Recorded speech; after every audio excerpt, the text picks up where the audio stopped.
মৰমৰ ছাত্ৰ-ছাত্ৰীসকল পোনপ্ৰথমে মোৰ ইউটিউব চেনেলটোলৈ তোমালোক সকলোকে স্বাগতম জনাইছোঁ। আজি মই তোমালোকলৈ লৈ আহিছোঁ অষ্টম শ্ৰেণীৰ হিন্দীৰ ২ নম্বৰ পাঠ কাশ্মীৰী চেব এই পাঠৰ প্ৰশ্নৰ উত্তৰকেইটা।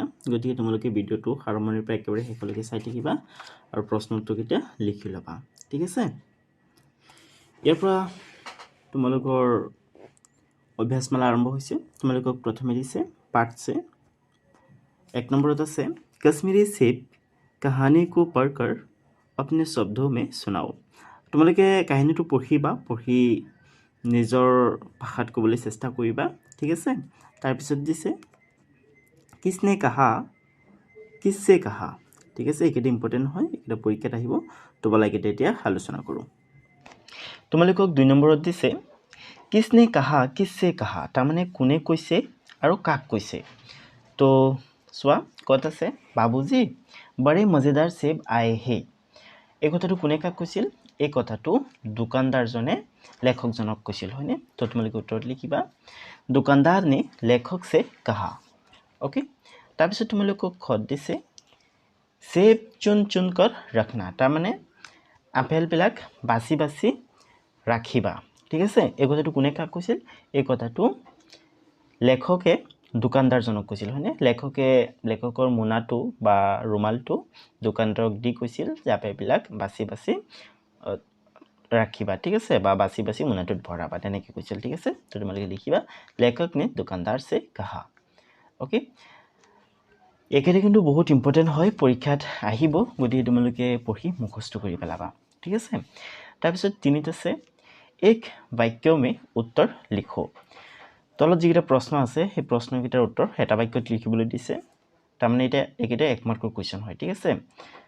চোৱা ক'ত আছে দোকান पर किस रंग की सेब सजे हुए थे, তাৰমানে দোকানত কি ৰঙৰ আপেল সজাই থোৱা আছিল। তো তোমালোকে পাঠটো পঢ়িলে জানিব পাৰিবা যে দোকানত গোলাপী ৰঙৰ আপেল সজাই থোৱা আছিল। তো তোমালোকে উত্তৰত লিখিবা দোকান पर गुलाबी रंग की सेब सजे हुए थे। ঠিক আছে? তাৰপিছত খত দিছে बनारस किस आम के लिए प्रसिद्ध है। ঠিক আছে? बनारस কি আমৰ বাবে প্ৰসিদ্ধ বা বিখ্যাত। ঠিক আছে? তো তোমালোকে উত্তৰত লিখিবা बनारस लंगड़े आम के लिए प्रसिद्ध है। ঠিক আছে? बनारस কি আমৰ কাৰণে প্ৰসিদ্ধ? লংগড়ে আম के लिए। ঠিক আছে? লংগড়ে আমৰ কাৰণে। আৰু লংগড়ে আমক অসমীয়াত কি কয় তোমালোকে মোক কমেণ্ট কৰি জনাবা, মই আসলে নাজানো। ঠিক আছে? তোমালোকে কমেণ্ট কৰি জনাবা মোক। তাৰপিছত ঘৰত দিছে লেখক নে দোকানদাৰ से कितने सेब मांगे, তাৰমানে লেখকজনে দোকানদাৰজনক কিমান আপেল দিবলৈ কৈছিল। তো ইয়াৰ উত্তৰ তোমালোকে লিখিবা লেখক নে, ইয়াত তোমালোকে নে লগাই দিবা। ঠিক আছে? লেখক নে দোকানদাৰ से आधा सेर सेब मांगे।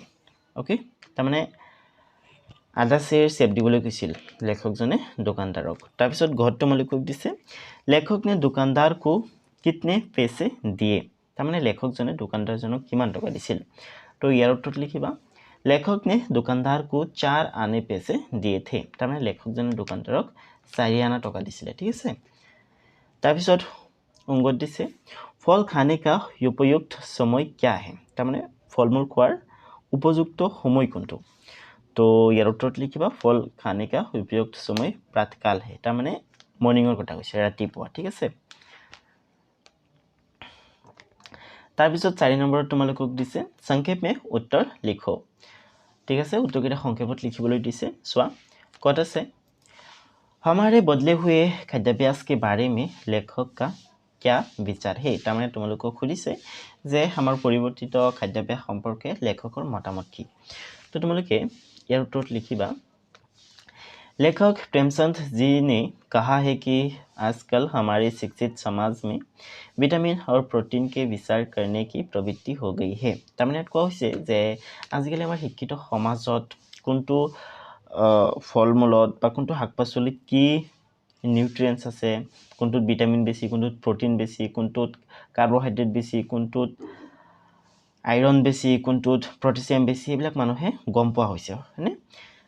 पहले टमाटर का कोई नाम ही नहीं लेता था, তাৰমানে আগৰ দিনত টমাটৰ অৰ্থাৎ বিলাহী কোনেও গুৰুত্ব দিয়া নাছিল। মানে বিলাহীত যে ভাল ভাল নিউট্ৰিয়েন্টছ পোৱা যায় সেইটো মানুহে আগতে গমেই পোৱা নাছিল, যাৰ কাৰণে মানুহে বিলাহীক ইগনোৰ কৰিছিলে। आज यह भोजन का अंग बन गया है और आजिकाली বিলাহী खाद्य এটা अंग हो गल ठीक है पहले लोग गाजर को गरीबों के खाने का चीज समझते थे पर उसे भी आज मेजों पर स्थान मिलने लगा है ठीक है सेम कथा माने বিলাহীক যেনেকৈ মানে মানুহে আগতে ইগনোৰ কৰিছিলে মানুহে বিলাহী খোৱা নাছিলে ঠিক তেনেদৰে গাজৰকো ধনী মানুহবিলাকে ইগনোৰ কৰিছিলে কিন্তু গৰীব মানুহবিলাকে খাইছিলে কাৰণ তেওঁলোকৰ মানে টকা পইচাৰ অভাৱ আছিলে দ্যাটছ ওয়াই গৰীব মানুহবিলাকে গাজৰ খাইছিলে ঠিক আছে কিন্তু আজিকালি মানুহে যেহেতু গম পাইছে যে গাজৰত ভিটামিন পোৱা যায় প্ৰচুৰ পৰিমাণে এইকাৰণে গাজৰক আজিকালি মানুহে মেজত স্থান দিছে তাৰমানে গাজৰকো মানুহে আজিকালি গুৰুত্ব দিছে ঠিক আছে তাৰপিছত তোমালোকক খত দিছে सेब खाने के क्या क्या लाभ है তাৰমানে আপেল খোৱাৰ কি फायदा আছে तो তোমালোকে उत्तर लिखिबा सेब में विटामिन सी और विटामिन डी पाया जाता है कहा जाता है कि अगर हम रोज एक सेब खाए तो हमें डॉक्टर के पास जाना नहीं पड़ेगा ठीक है আপেলত विटामिन सी और विटामिन बी পোৱা যায় আৰু এনেকুৱা কোৱা হয় যে আমি যদি ডেইলি ৰাতিপুৱা এটাকৈ আপেল খাওঁ তেতিয়া হলে ডক্টৰৰ ওচৰত যাব লগা নহব মানে আমাৰ ঠিক আছে মানে আমাক শক্তিৰ যোগান ধৰাৰ লগতে মানে স্বাস্থ্যৰ যোগান ধৰাৰ লগতে যিবিলাক বেমাৰ হৈ থাকে সেইবিলাকৰ বিৰুদ্ধে এই আপেলত থকা নিউট্ৰিয়েন্টছ বিলাকে ফাইট কৰে ঠিক আছে नेक्स्ट तुम लोग को गद दिसे लेखक ने प्रातःकाल खाने के लिए जब सेब निकाले तो वे किस हालत में मिले ठीक है जेतु रातिपुवा फलमूल खाब लगे সেইকাৰণে লেখকে ৰাতি ফল নাখাই ৰাতিপুৱাৰ কাৰণে থৈ দিছিলে আৰু ৰাতিপুৱা যেতিয়া লেখকে ফলকেইটা ওলাইছিল তেতিয়া ফলকেইটা কোনটো অৱস্থাত আছিল তোমালোকক খুদিছে তো তোমালোকে উত্তৰত লিখিবা लेखक ने प्रातःकाल खाने के लिए जब सेब निकाले तो वह सब सड़े हुए निकले पहला सेब निकालने पर देखा कि सेब में 1 रुपया के आकार का छिलका गल गया था दूसरा आधा सड़ा हुआ था तीसरा दबकर बिल्कुल पिचक गया था चौथा बेदाग था मगर उसमें एक काला सुराख था जैसा अक्सर बेरों में होता है ठीक है লেখকে যেতিয়া ৰাতিপুৱা আপেল কেইটা ওলাইছিল তেতিয়া গুটেই কেইটা আপেল লেখকে মানে গেলি পচি যোৱা দেখিছিল ঠিক আছে কোনোবা এটা দাবি গৈছিলে কোনোবা এটা দাগ আছিল মানে গুটেই কেইটা আপেল বেয়া আছিল ঠিক আছে এটা আপেলো খোৱাৰ উপযুক্ত নাছিল ওকে তো এটা তোমালোকে লিখিবা তাৰপিছত ঘৰ তোমালোকক দিছে दुकानदार को लेखक से बेईमानी करने का अवसर कैसे मिली तो यार उत्तर तुम्हारे लिखिबा दुकानदार को लेखक से बेईमानी करने का अवसर तब मिला जब लेखक ने अपना रुमाल निकाल कर कहा कि चुन चुन रखना ठीक है तो लेखके जेतिया तार रुमालटो अर्थात मोनाटो दुकानदारक দি কৈছিল যে আপেল কেইটা বাছি বাছি ৰাখিবা তেতিয়া মানে দোকানদাৰজনে বুজি গৈছিল যে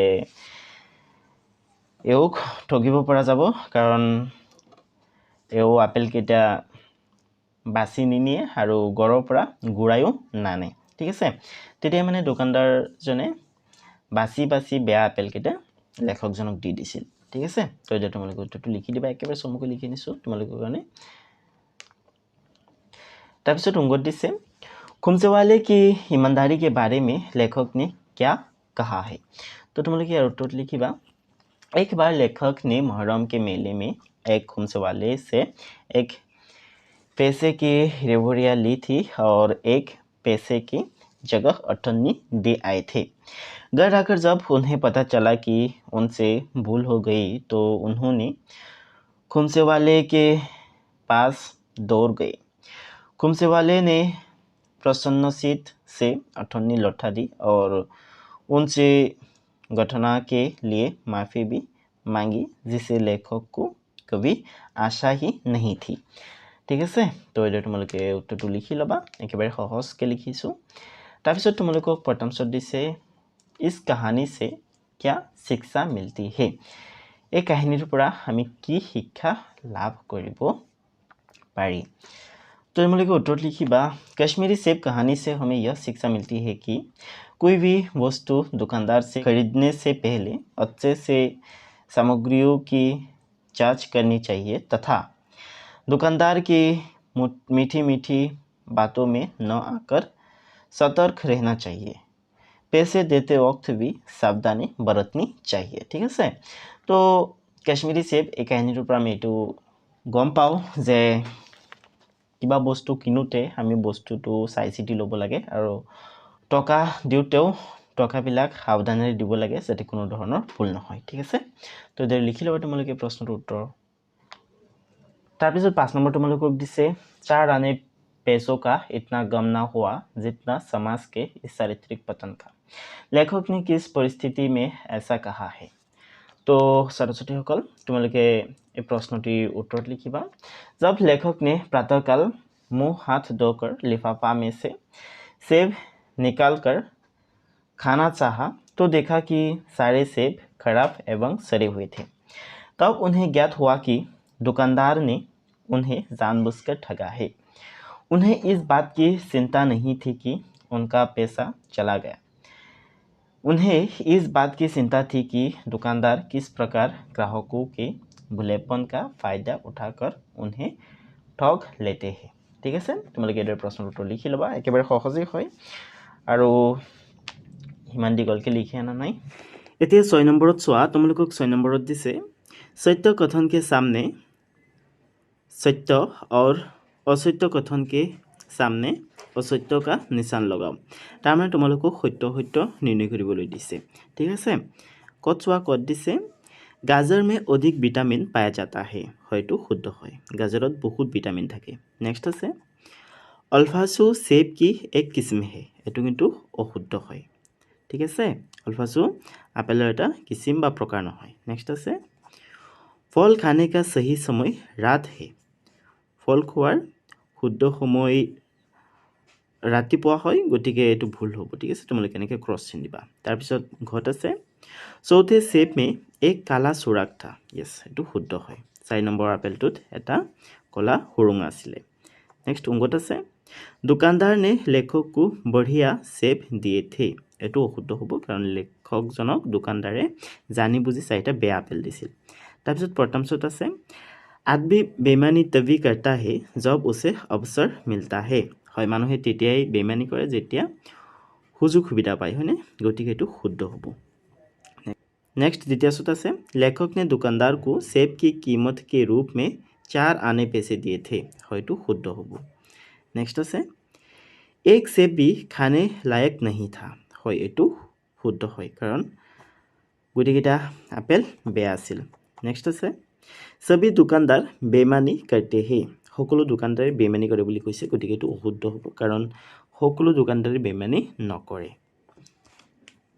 नेक्स्ट আছে खुमसे वाले ने लेखक की अठन्नी नहीं लौटाई এটো অশুদ্ধ হয় কাৰণ লেখকৰ অঠন্নি ঘূৰাই দিছিল। ঠিক আছে গতিকে তোমালোকে ইয়াৰ পৰা চাইছে লিখি ল'বা আৰু তোমালোকে কিটা বহিত লিখিবলৈ চেষ্টা কৰিবা। বহিত লিখোতে তোমালোকে সত্য असत्य এনেকৈ লিখিব পাৰা বা सही गलत তেনেকৈও লিখিব পাৰা। ঠিক আছে তাৰপিছত আছে पाठ के आसपास 1 নম্বৰত আছে बाजार में बिकने वाले सामानों के दाम हमेशा घटते बढ़ते रहते हैं तुम इन परिवर्तनों को किस प्रकार देखते हो इसे रोकने के लिए तुम क्या करोगे आपस में चर्चा करो। তাৰমানে তোমালোকক কৈছে যে বজাৰত বিক্ৰী হোৱা সামগ্ৰীৰ দাম সদায় বৃদ্ধি আৰু হ্ৰাস হৈ থাকে তুমি পৰিৱৰ্তনবিলাকক কেনেকৈ দেখা আৰু এটো বন্ধ কৰিবলৈ তুমি কি কৰিবা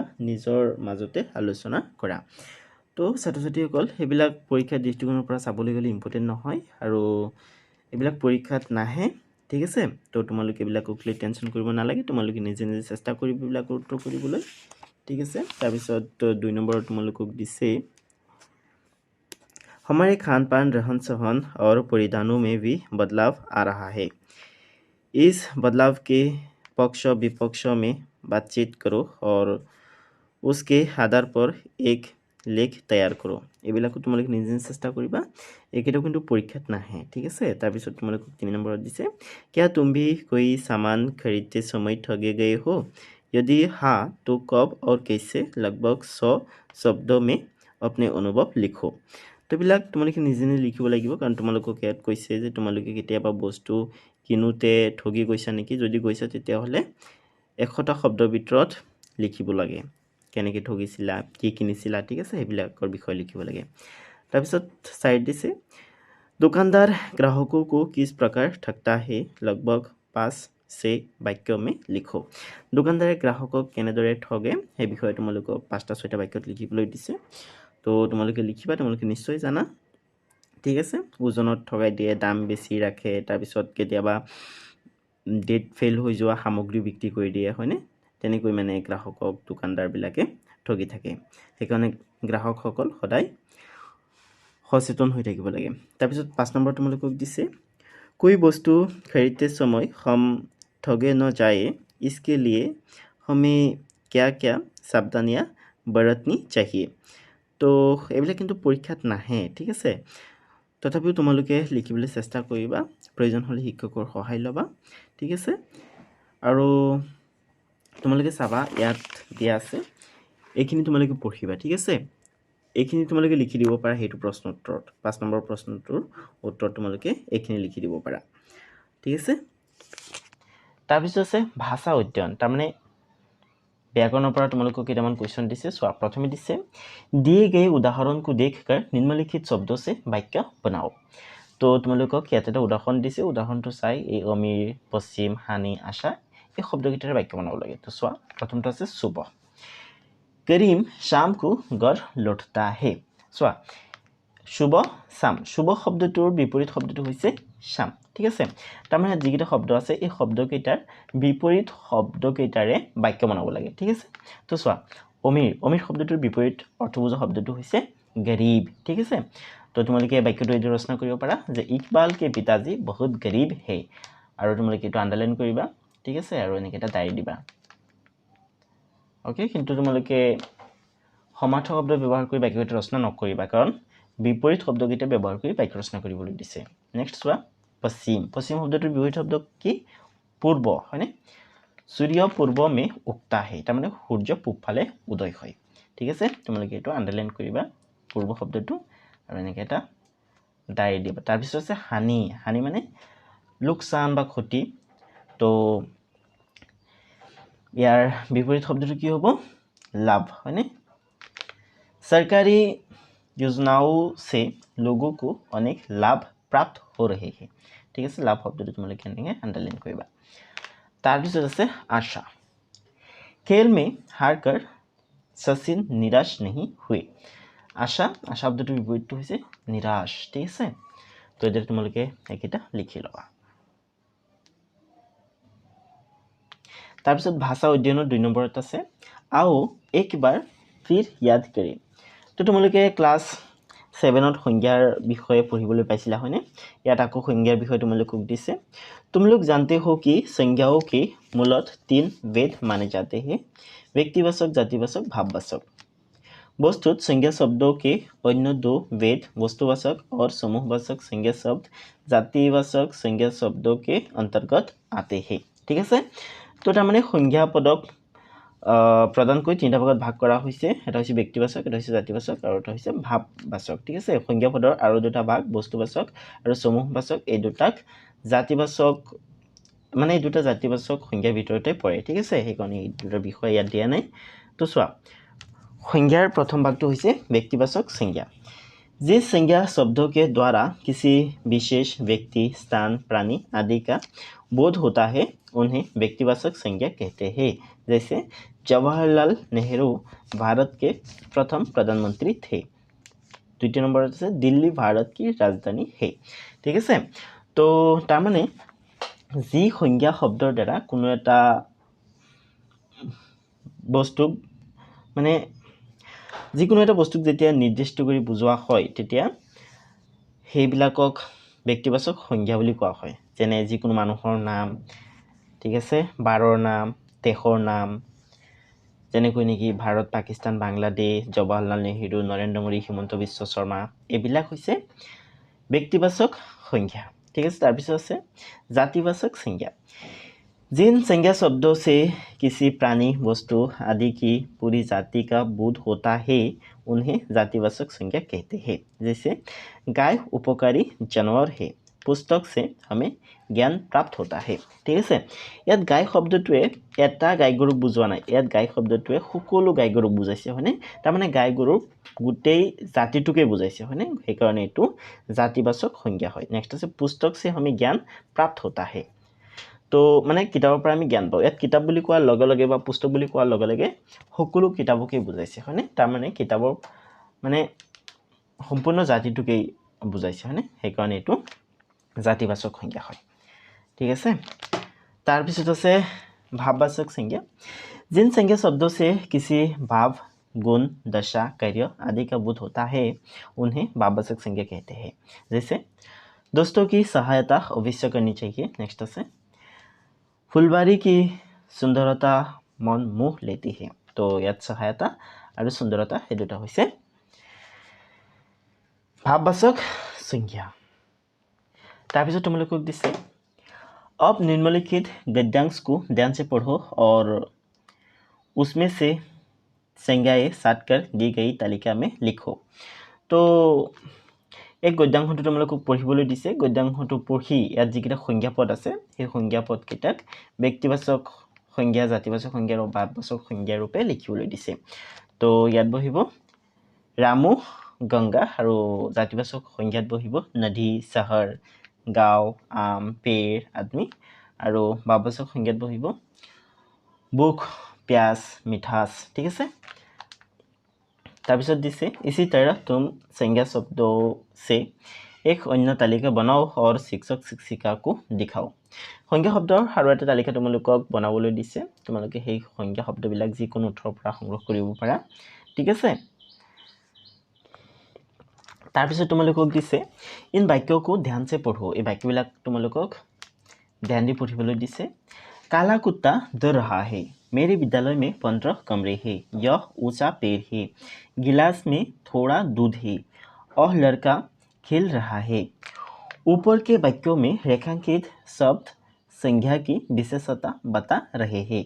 जैसे काला कुत्ते की विशेषता बता रहा है, उसी तरह ऊषा पेड़ की विशेषता बता रहा है, थोड़ा दूध की मात्रा या परिमाण बता रहा है, उसी प्रकार अ शब्द लड़के की विशेषता बता रहे हैं। इन्हें विशेषण कहते हैं।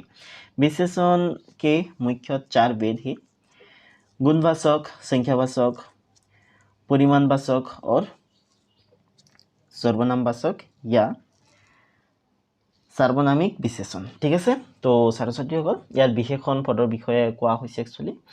তো বিশেষণ পদ মানে কোনবিলাক পদ? যিবিলাক পদে কোনো বিশেষ্য আৰু সৰ্বনাম পদৰ দুখ, গুণ, অৱস্থা, পৰিমাণ, মাত্ৰা, তাৰমানে সংখ্যা এইবিলাক বুজায়, সেইবিলাকক বিশেষণ পদ বুলি কোৱা হয়। ঠিক আছে, যেনেকৈ নেকি উচা, কালা, ঠিক আছে, থোড়া, এইবিলাক হৈছে বিশেষণ পদ। তো তাৰপিছত তোমালোকক দিছে অব নিম্নলিখিত, আৰু ইয়াত কৈছে যে বিশেষণ পদৰ মুখ্য ৰূপত 4টা ভাগত ভাগ কৰা হৈছে। এটা হৈছে গুণবাচক, এটা হৈছে সংখ্যাবাচক, এটা হৈছে পৰিমাণবাচক আৰু এটা হৈছে সৰ্বনামবাচক বা সাৰ্বনামিক বিশেষণ। ঠিক আছে, তাৰপিছত তোমালোকক দিছে অব নিম্নলিখিত अनुच्छेद को पढ़ो और उसमें से विशेषण शब्दों को साट कर फिर से लिखो। प्रत्येक विशेषण शब्द के भेद का भी साथ में उल्लेख करो। तो এই গদ্যাংশ তোমালোকক পঢ়িবলৈ দিছে, পঢ়ি ইয়াত থকা বিশেষণ পদবিলাক উল্লেখ কৰিবলৈ দিছে আৰু কোনকেইটা বিশেষণ পদ কোনকেইটা বিশেষণ পদৰ ভাগত পৰে সেইকেইটাও তেনেকৈ লিখিবলৈ দিছে। তো চোৱা, रोहन एक अच्छा लड़का है, ইয়াত अच्छा শব্দটো হৈছে এটা বিশেষণ পদ। ঠিক আছে, মধুৰ স্বৰ से गीत गाता है, ইয়াত মধুৰ শব্দটো হৈছে এটা বিশেষণ পদ। নেক্সট আছে उसके पास गीतू के 12 संकल्प है, ইয়াত 12 শব্দটো হৈছে বিশেষণ পদ। নেক্সট আছে सरिता भी अच्छी लड़की है, ইয়াত अच्छी শব্দটো হৈছে বিশেষণ পদ। बढ़िया नाचती है, ইয়াত बढ़िया শব্দটো হৈছে বিশেষণ পদ। নেক্সট আছে उसका नृत्य देखकर लोग मोहित हो जाते हैं, এইটো মোহিতটো হ'ব বিশেষণ পদ। নেক্সট আছে दोनों को कई पुरस्कार भी मिले हे ইয়াত कई শব্দটো হৈছে এটা বিশেষণ পদ ঠিক আছে তো তোমালোকে এইকেইটা লিখিবলৈ চেষ্টা কৰিবা তাৰপিছত তোমালোকক 4 নম্বৰত দিছে चुन चुनकर सेब रखना इस वाक्य में एक ही क्रियापद चुनना 2 बार आया है अब तुम उदाहरण को देखकर निम्नलिखित शब्दों से वाक्य बनाओ ठीक है चुन चुनकर रखना এই বাক্যটোত চুনা ক্ৰিয়াপদটো দুবাৰ ব্যৱহাৰ হৈছে তেনেকৈ দুবাৰ ব্যৱহাৰ কৰি কেইটামান বাক্য ৰচনা কৰিব লৈছে তোমালোকক ঠিক আছে खा खाकर राम खा खाकर मोटा हो गया ठीक है तार पिछत আছে रो रो कर बबीता रो रो कर बेहोश हो गई नेक्स्ट আছে दौड़ दौड़ कर तुम दौड़ दौड़ कर कहा जा रहे हो ठीक है ইয়াত কিন্তু স্পেলিং মিস্টেক হৈছে তোমালোকে ইয়াৰ পৰা চাইছে লিখিবা দৌড় দৌড় कर तार पिछत আছে बोल बोल कर माधव बोल बोल कर थक गया नेक्स्ट আছে मार मार कर पुलिस ने चोर को मार मार कर खबर निकाला नेक्स्ट আছে रेह रेह कर और अपने लक्ष्य को प्राप्त कर लिया ठीक है तो সেইটো তোমালোকে এইকেইটা লিখি ল'বা তাৰপিছত 5 নম্বৰত দিছে पास के वृत्तों में दिए गए विशेषण शब्दों से खाली स्थानों को भरो এই বৃত্তটোত কেইটামান বিশেষণ পদ দিয়া আছে এই বিশেষণ পদ কেইটাৰে তোমালোকক এই খালি ঠাইবিলাক পূৰ কৰিবলৈ দিছে ওকে তো চোৱা প্ৰথমে আছে পাণ্ডৱ 5 বাই थे ঠিক আছে ইয়াত বহিব 5 নেক্সট আছে एक दिन बहुत गर्मी थी ইয়াত বহিব बहुत ओके তাৰ পিছত আছে वन में पांडवों को बड़े जोर की प्यास लगी याद बहिबो बड़े आसपास जल का अभाव था घने वृक्षों के कारण दूर तक देखना मुश्किल था याद बहिबो घने ठीक है तार पिছত আছে तब नकुल ने एक उसे पेड़ पर चढ़कर देखा कि थोड़ी दूर पर जल से बड़ा एक छोटा तालाब है उसे दूर से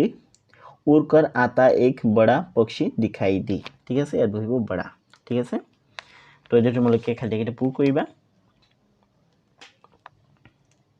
एक नंबर से प्रेमचंद की परीक्षा कहानी का संग्रह करके पढ़ो और शिक्षक की सहायता से उसे समझने का प्रयास करो नेक्स्ट से ग्राहक सुरक्षा विषय पर अपने सहपाठियों के साथ चर्चा करो नेक्स्ट 3 से आम की तरह सेब और केले की भी कई किस्में होती है शिक्षक की सहायता से जानकारी प्राप्त करो नेक्स्ट 4 से दुकानदार वस्तु की नाप तोल संख्या या गिनती में कम देकर अथवा बढ़िया वस्तु के स्थान पर घटिया वस्तु देकर पैकिंग करके ग्राहकों को ठगता है कुछ ऐसी वस्तुओं की एक तालिका बनाओ जिसमें दुकानदार ग्राहकों को ठग सकता है तो সেইবিলাক তোমালোকে শিক্ষকৰ সহায় লৈ নিজে নিজে কৰিবলৈ চেষ্টা কৰিবা আৰু এইকেইটা কিন্তু পৰীক্ষাত নাহে পৰীক্ষা দৃষ্টিকোণৰ পৰা চাবলৈ গ'লে এইকেইটা ইমান ইম্পৰ্টেণ্ট নহয় ঠিক আছে তাৰপিছত তোমালোকক দিছে ऐसी सावधानियां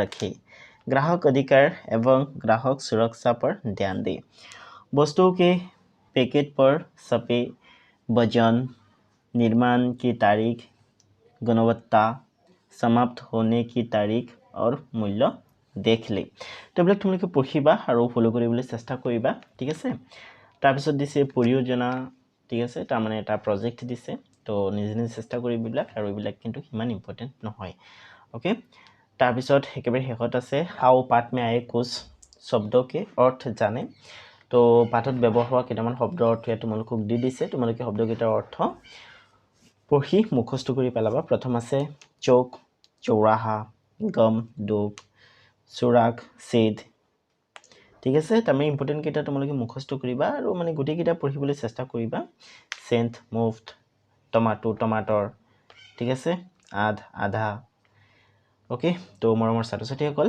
আজিৰ ভিডিওটো ইমানেই আছিল ভিডিওটো চাই কেনে পালা কমেন্ট কৰি জনাবা ভিডিওটো চাই ভাল লাগিলে ভিডিওটোত এটা লাইক কৰি দিবা আৰু এতিয়ালৈকে যদি চেনেলটো সাবস্ক্ৰাইব কৰা নাই তেতিয়াহ'লে ইউটিউব চেনেলটো সাবস্ক্ৰাইব কৰি লোৱা